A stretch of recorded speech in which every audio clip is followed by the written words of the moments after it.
Hi there, this is my channel, Jaru Walks. In the year 2024, I will embark on an epic walking journey across the United States. I plan to hike 8,000 miles and to cross the US 3 times, via the Appalachian Trail, Pacific Crest Trail, and Continental Divide Trail. In the hiking world, this is known as a calendar year Triple Crown and has been completed by only a handful of hikers in history. The calendar year Triple Crown has traditionally been completed by jumping within or between the trails throughout the year, primarily to avoid snow, but also to avoid other seasonal hazards such as floods, extreme desert heat, and wildfires. For my attempt, I'm trying to hike each trail on a continuous, unbroken, end-to-end footpath, and to accomplish this, I must hike across all 4 seasons. I will be posting weekly updates along the way, so you can join me for the journey. Wish me luck.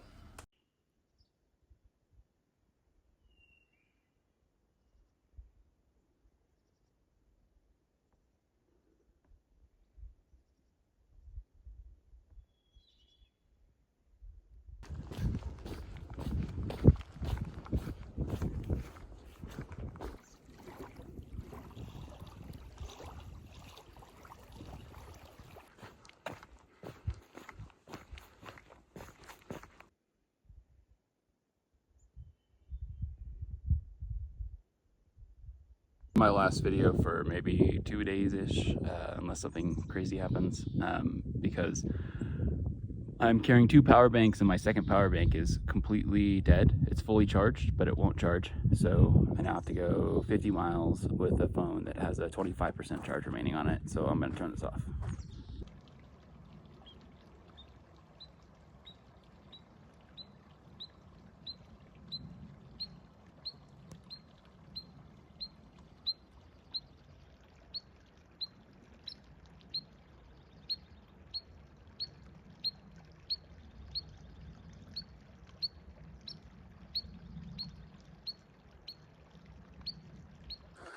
Another hiker let me recharge my phone last night up to like 60%. So I'm gonna film a little bit today. I spent all of yesterday hiking with him because he's a pretty fast hiker. But right now I'm just walking through this stunning meadow.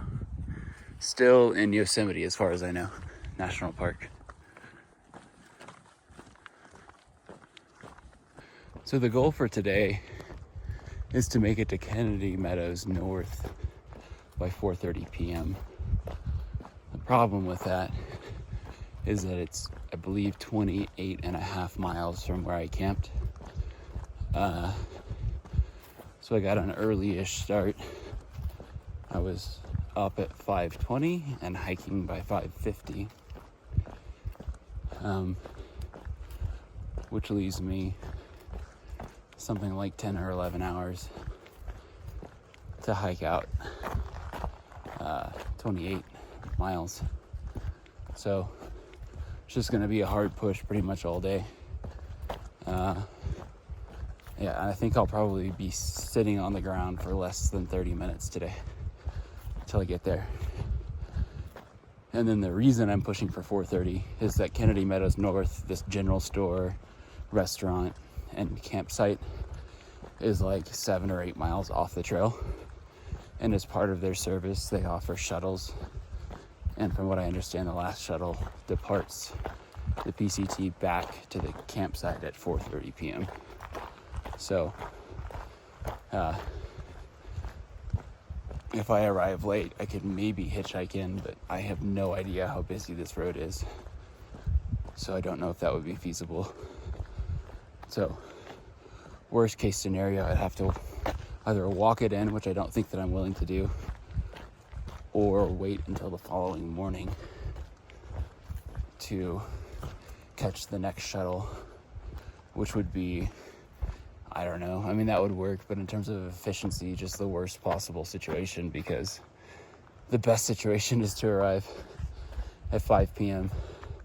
I can resupply, have probably 2 meals there, recharge all my stuff, sleep overnight, and then boom, wake up. They have a restaurant that opens at 6 a.m., get breakfast, and then get the hell out of there.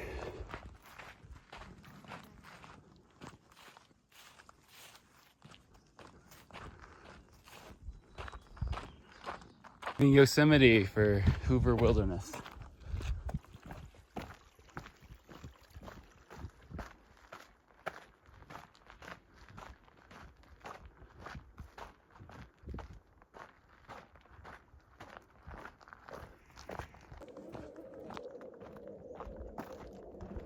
This is such a wild perspective. I didn't even know that part of the trail was there when it was coming up this way. There's another hiker I'm hiking with today, right there for perspective.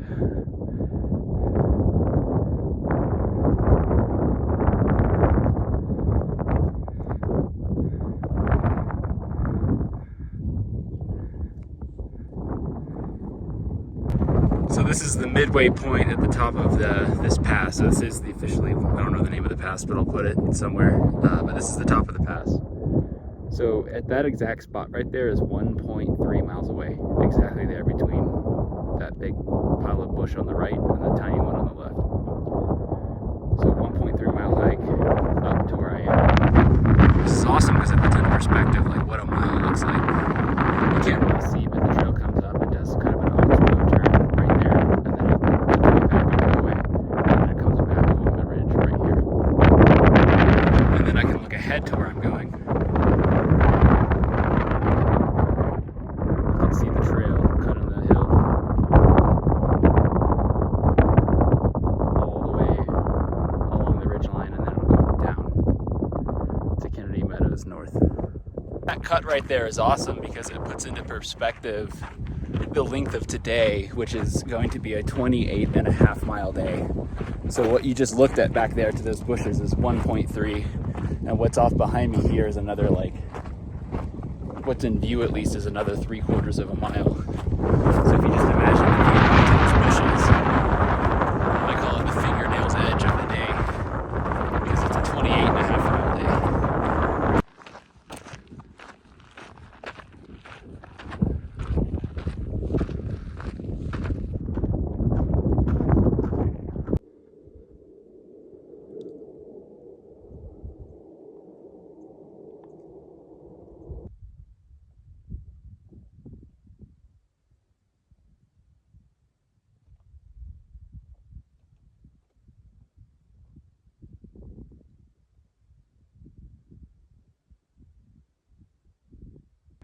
If you look at that mountain all the way over there, I'm looking out perfectly horizontally. I'm gonna zoom in. That's the elevation I'm at right now. Isn't that crazy?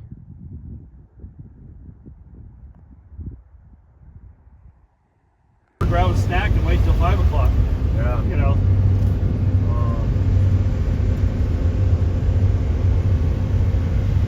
The lower half of the road from the ridge, and I'm like, the approach to Sonora Pass is pretty wide. I don't know if any of those are available.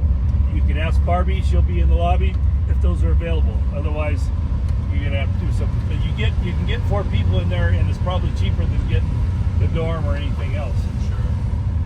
And you have your own shower and everything. Then. It is also a pack station. So when we pull around there, you'll probably see about 30 or 40 horses all saddled up, ready to take an hour.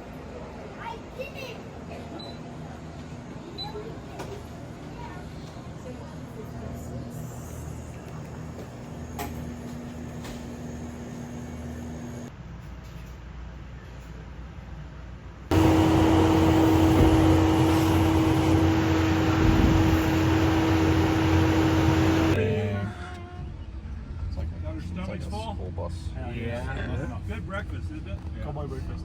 Food was all good? Yeah. Yes. Oh, awesome. So my name's Gary. If you haven't already heard about me. Anyway, walking. I've been hiking for like the last off and on day and a half with Baby Cow, whose trail name is derived from his calf muscles. Yeah, they're massive. I guess he is like an extremely, I would say, accomplished bicyclist from what I can tell, and is friends with a lot of people who are just amazing bicyclists. Fun facts. But anyway, he was just saying, just randomly as we're walking, like, all right, do you want to hear like some good stories? I was like, yeah, sure. What are the categories? So could you list off the categories again? The category was, so I work at a gay spa in the Castro in San Francisco, and so I was like, do you want to hear like? There were a couple of categories though, right? Yeah, It yeah. was So I was like inappropriate stories from the gay spa. Okay, one. The Japan stories, which is like I massaged a couple of prostitutes as my first ever paid massage. And then it was Connect 4. Oh yeah, the Connect 4 story from Japan, and then I have like travel stuff and like almost dying. So and, of all those, I obviously I just picked Gay Spa. And I said, what's the craziest thing you've, I guess, seen or heard there? That sounded like the best category to me. So that's the door that I opened. Okay, all right. So this is the story called, this is the spit in my ass story. Yep. So it's a Sunday, and it's my last client of the day, and he only gets a 50-minute massage. And so we're going, you know, he comes in, I'm like, oh, what would you like worked on? He's like, I only want my glutes, my hamstrings, and my inner thighs massaged. And inner thighs is kind of like code for, you know, like, you know, they want something extra, which is not what we do. So I'm like, okay, you know, but like, so do you play sports or anything? Because a lot of like an equestrian I've worked on, and like a lot of people who play soccer, they kick sideways. So their inner thighs actually do get really tight. So I was like, you play sports? He's like, no, but I just got off a flight from BC. So I'm like, okay, cool, you know. I was like, do you want your lower back done too since you're on the plane? And he's like, yeah, sure, why not? So he gets on, I come back in the room, and he's on top of the sheets naked, which is like not a big deal, like for me. Like, you know, a lot of people are just very casual, but they're appropriate. Like, if no one makes a big deal of it, I don't really care. And so I started working on him, and he's very vocal.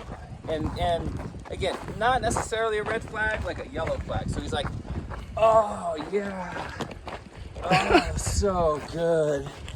And That's a strong yellow flag, I'll say. it's a strong yellow flag, but here's the thing: I've had a number of people who do this, Yeah. and they're totally fine. Like, they're just like, oh, I'm so sorry. Like, I'm not trying to. Oh, it's so good. Like, they're not trying to be weird. They're just, that's just who they are, and they like.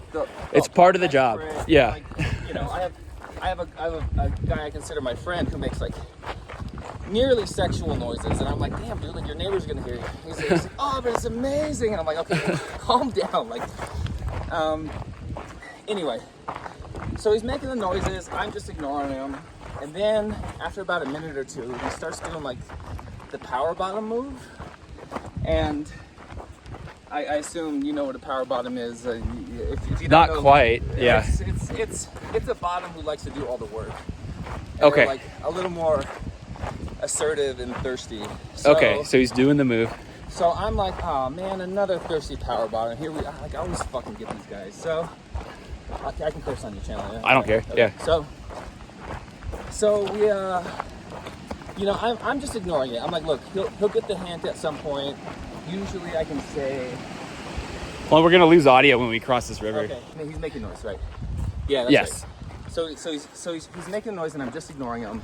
And you know, I'll put a word in, because most of the time people can like, they take a hint. Like, if someone's not interested, they're like, okay, not interested, move on, right? It's a Castro. You walk down the street and you find some action. So, you know, he's like making his noise, and I'm just ignoring him, and get in with his back and start working on his glutes. And he's not humping the table, but he's like, his ass is like coming up and like side to side, and he's like squirming around, and he's moving so much that like I can't even hang on, like with my forearm, and I'm like falling off, and I'm like, hey man, like I need you to calm down a little bit, like I can't hang on, is what I said. And for most people, that would like kind of be like the hint, like, hey, just chill out. And he's like, okay, so he's still moving, but he's like a quarter of what he was before. I'm just working on his glutes, killing time, because he only wants 4 things worked on. I get to his hamstrings, and we're already like halfway through, and his hips come like 6 inches off the table. So his ass is like up in the air, and he's like, oh yeah. I'm like, Jesus Christ, man, like chill the fuck out. So I'm like, I'm just ignoring him, right? I'm like, okay, I'll say something again in a minute, you know. And so my forearm's like going up his hamstring, and then all of a sudden he starts like caressing down the opposite leg that I'm on, and glute. He's like, oh yeah, oh, you're so strong. And he goes, yeah, spread my ass. And he pulls his butt cheek open. Like, I can look at someone's naked butt. Yeah. I don't really care. Like, I don't need you to be sexual about it, you know? Like, it can just be whatever. And I was like, immediately out of my mouth, I was like, whoa. Like, and I was like, take it easy there, cowboy, which is a kind of a nice way of saying you need to stop, but I don't have to hurt your feelings. Like, we don't have to make this weird. Very emotionally intelligent. Yes. And for like 99% of people, that's all the clue they need, and they move on, and then no one's feelings has to get hurt, you know. Yeah. They don't have to feel weird about being a fucking creep, because it was creepy. So anyway, he turns over, and he's hard, whatever, but he's like, his eyes are wide open and he's staring at me. Now he sees I have a beard, so he's like, oh, you bearded stud. Oh, you're so strong. And I'm like, oh God, he's a fucking creep. And I'm like, this is the moment you realized it. I was like, well, no, I knew he was a creep. I was hoping that we could move past that and we could just finish the day. And again, there's like 11 minutes left on the clock. I'm like, I need a drink. Like, I really need a drink now. He's like, me too. Yeah, seriously, I didn't tell him that, but yeah. I'm like, oh, God damn it. So anyway, I work on his quads, I work on his inner thighs, and he's just saying shit, oh yeah, oh, you're so strong. And so, you know, there's like just a few minutes left, and I bring his knee up to his chest, like stretch his glutes real quick, because I'm just wasting time at this point. And I'm like, let's just get this over with. Let me get the tip, and I'll block him, because I never have to see him again. And I can even just block him from the spa, because my boss is super cool. He's like, if someone's a creep, just, you know, we don't want him here. Yep. So I'm like, all right, let's get through this. Let me get a tip so I can buy my 2 drinks and forget about the day. And I bring his knee to his chest, and so when I'm pushing his other knee to his chest, he grabs both knees, brings them both to his chest, spreads his legs open, and is like looking at me like through his legs, and eyes wide open. And I was like, okay, I can't fucking do this anymore. I was like, hey man, look. Yeah. Like, and I just stopped. And we're like, again, 3-4 minutes from being done. I was like, look. Yeah. Look, I just gotta say, like, I'm straight, so nothing's gonna happen. And that's as like straightforward as I can put it. And he's like, well, my massage therapist in DC, he's straight. He's really straight. He has a girlfriend, and he'll still massage my inner thighs. And in my mind, I'm like, the fuck does that have to do with me? Like, I'm not your massage therapist in DC. Like, I'm the dude in San Francisco. Leave me the fuck alone, dude. So, again, like, a couple minutes left on the clock. And so here's what broke me. And it's not like the worst thing that he did, but I think it's because I established a boundary, and I've never really had anyone kind of like really push past that. Like, once I like this is not gonna happen, you need to stop. And so he goes, here's what did it for me. He goes, oh yeah, oh, you bearded stud, yeah, spit in my ass. And I have never felt so violated in my life. And I just froze, and I didn't know what to do. Like, I'm like, what the fuck, dude? I was like, and now I need like 3 drinks right now. And I was like, you know what, fuck this guy. And earlier I had tried to go harder, because it's hard for most people to be in pain and also turned on. It's my little trick, is that when people are getting a little too excited, you kind of give them a little too much pressure, and then they get the picture, and then everything calms down. It's like nonverbal communication. This guy got even more excited, so I was like, you know what, fuck this guy. I took my elbow, and like, on your inner thigh is a kind of a tender muscle, and I fucking dug in there so hard. And he's like, oh, I was like, that's right, you bitch, you fucking take it. And he goes, oh, you stood. And I fucking went in again really hard. I was like, you shut the fuck up and take it. I go, and we're all done. And I was like, I hope you get blue-balled, asshole. Fuck you. I was so fucked up, dude. I almost quit my job. It took me about a week to like really think about, do I want to work here? Why am I around here? But I also have like a ton of really, really cool, really awesome clients, right, who respect me a lot. And my boss is really cool. My coworkers are great. And so, yeah. And so you experienced sexual harassment. That's what that was. Oh yeah. Yeah. Oh yeah. Like, pretty bad. And I used to go dance at a gay club. Are you initially thinking in that moment though, like, like, you sexually harassed me? Like, no, are you thinking like, oh, I work here, I don't want to cause a stink over a client because maybe more people do this kind of thing, and you don't want like, oh no, kind of like in a restaurant, like, you know, the client or whatever, the customer is always right, you know, like, right. Is there some sense of like just subconscious internal pressure happening there, or like, no. like, why do you not like?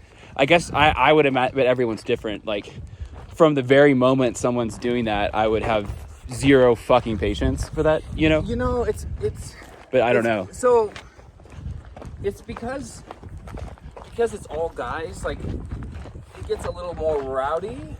And so most people like Almost like, I guess, like sexual harassment between guys is not as serious or something. It's not. It's on some level, like, kind of, because there's not necessarily a power culture. dynamic there. Right, and so like most of the time, like all Or at I least have to not do in the same is, way. like, give a little pushback, and then everything's cool, right? Like I've had people like I become friends with, you know, where they're like, oh hey, you know, like oh you're cute, or oh hey this and that, and it's like once you're like. But that's sort fine. of, There's nothing wrong with flirting with someone. Like, that's just how humans interact with each other. I'm not saying that you, like, I'm just saying, so someone does that, then you communicate back, not interested, and then they're chill. Okay, no problem. Right. It's when someone continues that it becomes I think the thing coercive, is, like, manipulative, and abusive. it's because it had never happened to that extent before. Like, I don't have like a pre-built in my mind, like, oh, when this happens, you immediately like do this. It's more like, hey, I think I can get this to stop. Like everything can be fine if we stop, you know, and I just never had anyone like really just keep going and going and going and going and going to the point where like. So how did you resolve it? So you like complained to the boss, or like, because like that guy shouldn't come back in. So I didn't even want to deal with it that night. I got blasted that night singing karaoke, and my coworkers actually felt bad for me. I told them the story, and they went and bought me some drinks, and so on his way out, he actually booked with another therapist. And I didn't have the energy to like tell them what happened. I just told them I don't ever want to see this guy again. And so he happened to pick the only other straight guy who worked there. And he was not as bad with him, but he was still bad enough for him to block. And eventually, like, my boss heard this story, and he wasn't upset with me, but he was more like, why didn't you tell me? Like, we would have kicked him out of here. And I was like, I know, I didn't want to deal with it. I just wanted... Yeah, everyone's different with how they deal with that. Yeah. Because I didn't know quite how to process it, because it's hard because it's like it's your experience, but also you like by not speaking up, you then, I mean, it's not like you cause it, but to an extent, like other people are endangered by him who work there. But at the same time, it's still forcing you to go out of your way for something you never even asked for. So it's one of those difficult ethical questions where I think I see both ways on it. Right. You know, in hindsight, I should have been like, don't let him book with him, kick him out, blah blah blah. And so, you're right. Like, yeah, I should have done that. But at the time, like, you know, you just. It's not something that could be demanded of you, in my opinion. Right. Yeah. It's hard to like. I think it's what one should do, but it can't be demanded of someone. Anyway.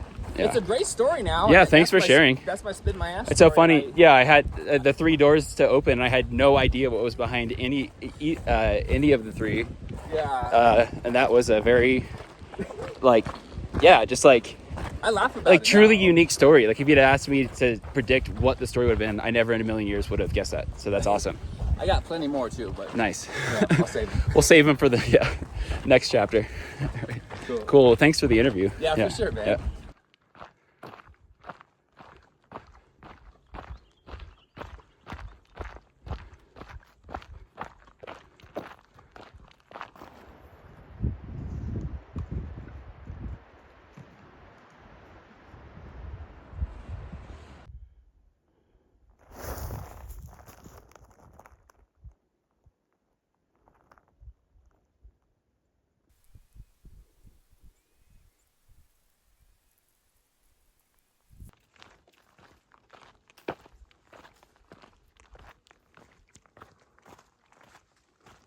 Alrighty, it's sunny out right now, but you can see the beginning of these dark clouds coming in. They're actually somewhere back over there, and they're rumbling heavily, so maybe return of the thunder today, but maybe actually coming to mean business.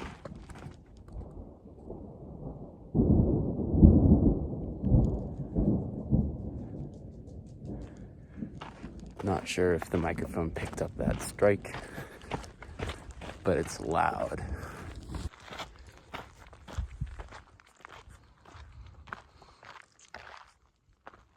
Still no rain on me, but if you look way over there, that distant mountain is hazed out by heavy rain.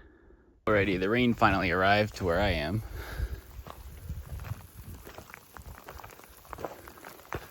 So I threw my rain jacket on and now back in motion. One of the nice things about rain, as I always say, is how it brings the smells of the world alive. Right now I can smell dirt, like old candy in a candy jar, and then just kind of the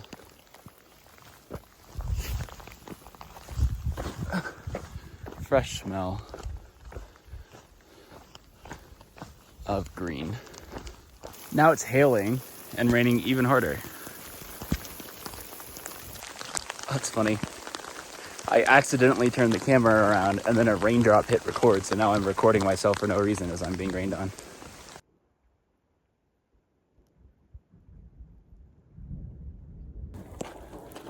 Alright.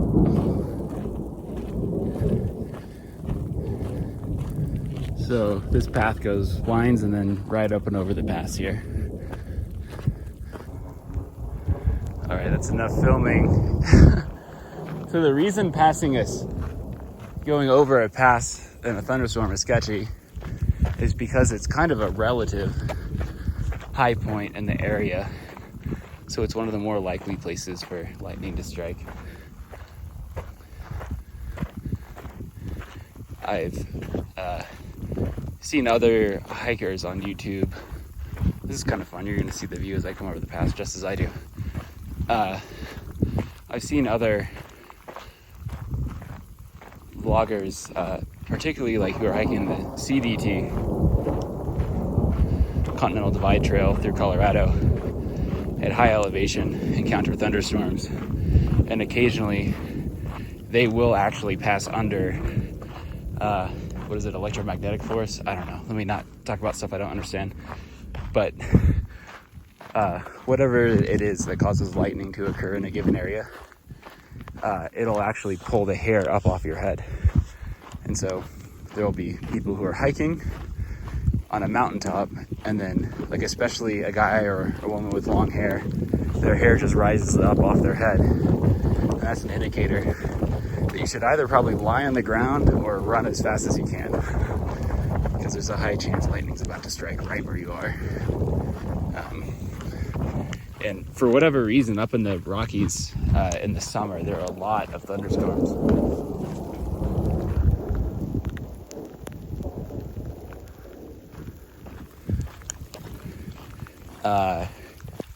And so it's like kind of a daily experience to be caught in afternoon thunderstorms just like this, but even more intense. This is kind of a relatively mild one, I think.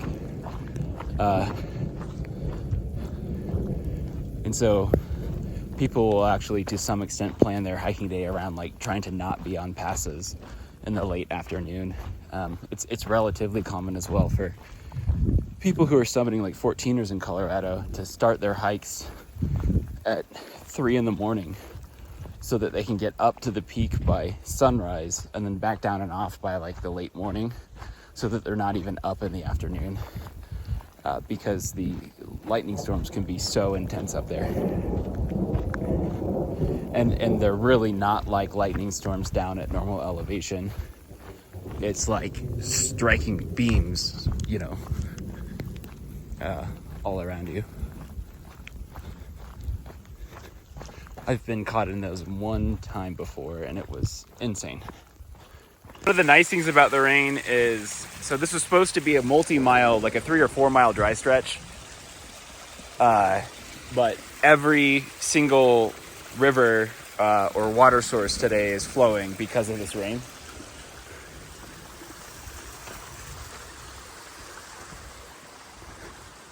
Which is nice, because it means I don't have to carry extra water weight. I'm just running around these hills, like, not running, but walking fast, around these hills today, not carrying any water. I'll just load my water up, drink it, and then move on with empty bottles. I think this is gonna be my last high point that I'm hiking up and over for today, and it's like over 30 miles. Thunder is so crazy. Look at these random clouds just right there? What's that smoke? Pretty sure those are clouds.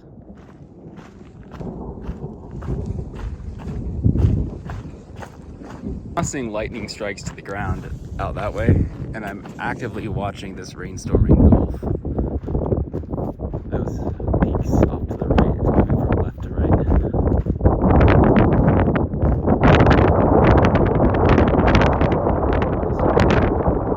Alrighty, it's still raining. The rain came back, and I'm now experiencing some of the biggest thunder I've ever experienced in my life. This is what I was referring to before. In the last 4 minutes, I had 2 strikes that were within, I would say, 1 mile or less. Like a flash, and then a quick, and man, it's loud, It's like I'm back on the AT, but it's warm. It's like a sissy version of the AT.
First view of Lake Tahoe. Air quality was in the 800s. Yep. That's bad.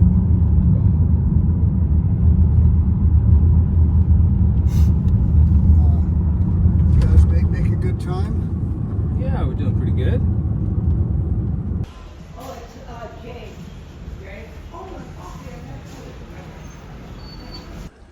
Alrighty, I am out of Tahoe and back on the trail.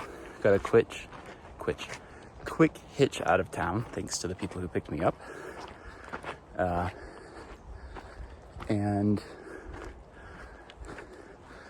Another update is that I'm out of the Sierra. I'm on the next map and far out, which is Northern California. So it's going to be flatter, hotter, not as hot as the desert to start. So more water. The main thing there, the most important thing is that it's flatter. By city standards, it's still not going to be flat, but it's flatter.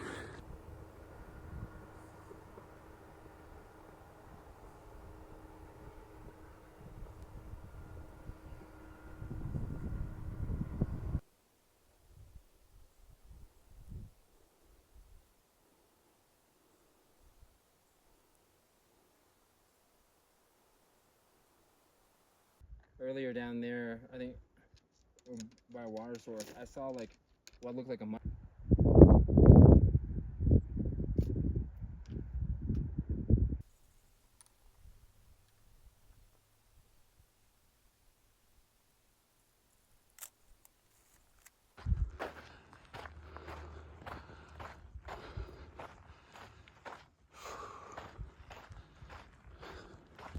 Alrighty, I am working my way this morning into, I would call it the vicinity of the town of Soda Springs. The goal for this morning primarily was to pick up a gear resupply package. This is a package that contains gear items. And they're specifically gear items that are hard to secure on trail. And they're items that take a little longer to get shipped.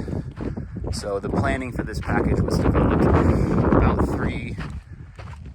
maybe 3 weeks in the past. In the package is a very specific headlamp that I use. There are no other like it. And the shoes that I wear, there are no other shoes like the shoes that I wear. Why?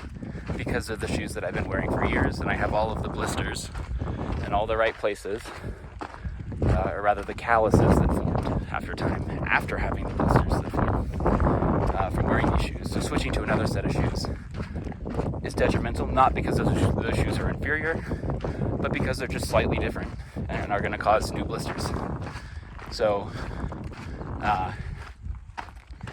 the reason I'm bringing this whole thing up is because that package is not where it's supposed to be.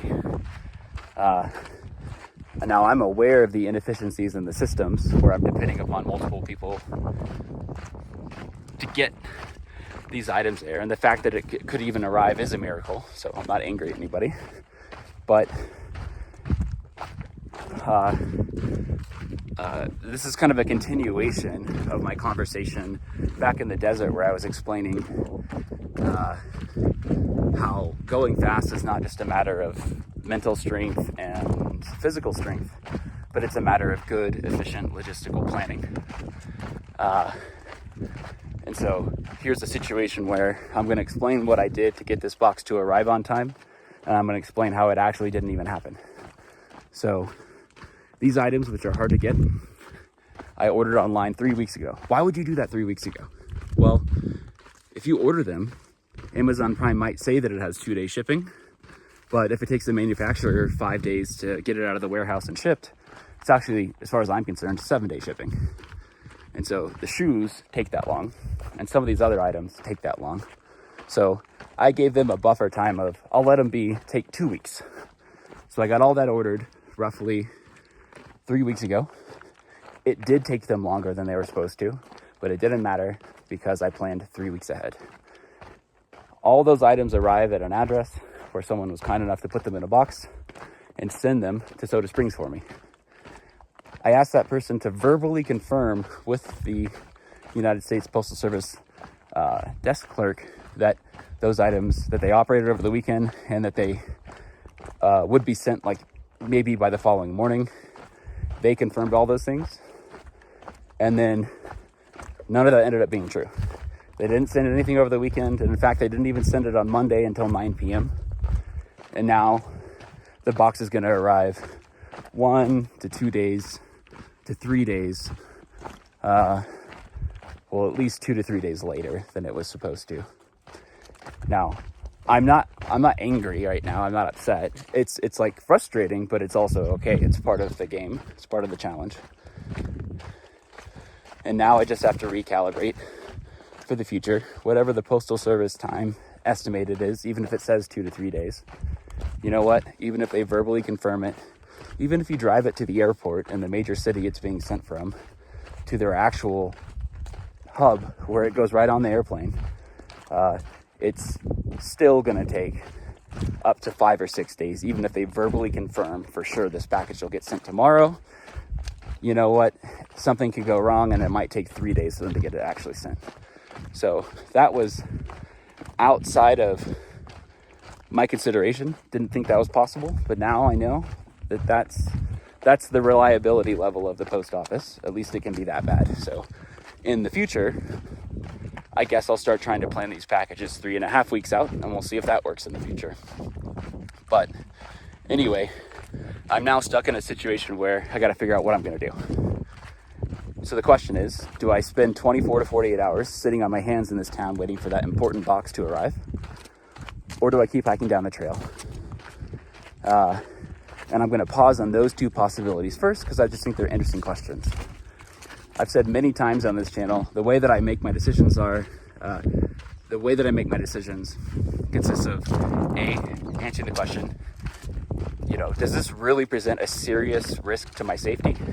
If so, then I don't go down that route. That's not relevant to this right now, really.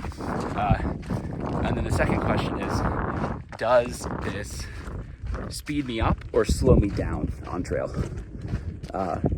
taking the time to wait for that box to get the new shoes, the headlamp, does that save me enough time down the line that it's worth it? Or am I better off, i.e. am I moving faster by just continuing down the trail? And so the answer is laser clear to me. I'm faster moving down the trail. So that box with the $200 of items in it is now trash. That's gone. It's been triaged, lanced, and it's in the trash can. I have one other option. Soda Springs is right off the trail, within walking distance. There is this town of Truckee that is, I don't even know because I don't have cell service, but it's like 10 or 15 miles off trail, and it might involve multiple hitchhikes. So now the real question is it worth it to go into that town to see if I can get a different pair of shoes and maybe try to find the headlamp? I don't really know. So in the next hour or so that I have before I get down and into the junction where I would hitchhike out, I have to do research to try and figure that out, to answer that question. And then this is one of those logistical questions where I'm explaining the logistics are a significant part of what makes it so challenging. And so there are people who I would think would mentally, in their own monologue in their head, push back and say, well, you know, if your shoes are already 500 miles deep and they break at 450 miles, and you're not going to get the next package for another 500 miles, it's not the right call to not sit here and wait for the package you already have coming. And so I just completely disagree with that. I think it makes the most sense to continue ahead, or maybe to risk hitchhiking into Truckee. But the way I want to explain it is just through like a mental image, which is to say, at every moment that someone's hiking on this trail, there are all these fears that are swirling around you. And it's your choice as the hiker, based on your priorities, to decide how many of those fears will you allow into your house to control you and change your behavior to mitigate the damage of those fears. And so the way that it works is, I imagine there's like a house, there's one door, one way in and out, and only I am the one who can open it to let those fears in. And sometimes it's good to let the fear in. Like, there's a cliff right here, and I have a fear of what would happen if I jumped off that cliff. So I'm gonna open the door just a crack and let that fear in and be like, yeah, I'm not gonna go down that way. That's a really basic example. But the way it works is, if you open that door half an inch, all the other fears in the world that are half an inch wide, they get to come in too. If you open that door 1 foot, all the other 1 foot wide fears that are in the world, they get to come in. So, by way of example, if I have a fear of dehydration and I open that door a foot to let that fear in, then maybe there's another fear in the world, like what happens if I run out of food on day 4? So I'm going to pack a whole extra 4,000 calories for that too. You would say that those two aren't related, but they are, because the magnitude of those fears or the width of those fears is roughly identical. And the sort of person who's going to be fearful of one thing, when presented with other questions of fear, using the same way of thinking, the same fear calibration, is going to say, oh God, I can't let that happen either. So you've got to be really careful about how wide you open that door, because the wider you open it, the more fears you let in. And so that starts to sound crazy. It's like, okay, don't let any fear in, take on every risk possible. No, I'm hyper serious about it. The fears that have a consequence of making me uncomfortable, or just, you know,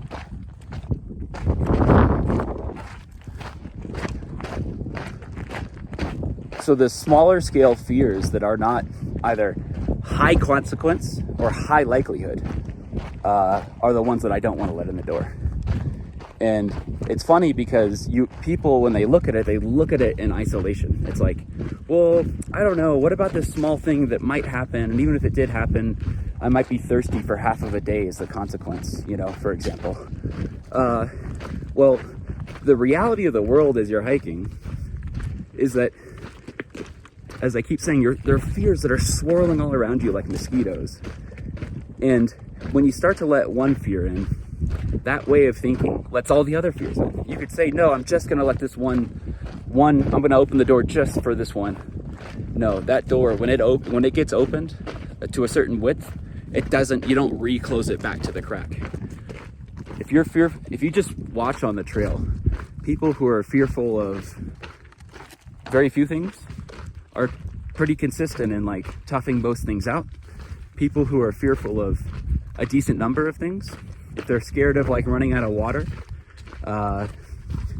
in a situation where there's creeks every 3 miles, that's the same person who packs a sleeping bag that's made of a much heavier down, that's rated down to 0 degrees Fahrenheit, on a trail that's never going to get any colder than 40 degrees Fahrenheit. You think I'm kidding, but I'm not. There are a tremendous number of people who pack 0 degree Fahrenheit sleeping bags on trails where they're hiking in the summer. Because what if it gets that cold? It's just, I'm just trying to compare these fears. And so my point here is I keep that door opened just barely. And I try to only let in the ultra high consequence or maybe lowered consequence, but extremely high likelihood events. Those fears into my body or into my mind and guard against those. Because if I don't, the reality is I'm making all sorts of compromises, carrying way much more water, way more food, way heavier gear items, way more massive shelters, getting off trail during thunderstorms, spending more time in towns, avoiding the ultra hot heat. There's a million things, and those are all just completely at odds with the goal. I'm holding Truckee, what can I tell you? Truckee was just fine 40 years ago. It's changing. Relatively quick hitch into Truckee, which was fortunate. And they do carry the shoes that I wear, though they don't have it in the exact right size at the store, but just a half size off, which is no big deal. Steep climb named Desire. The hardest route in America. Well, it was One at of. one point. I don't know if it is anymore, but it still hasn't been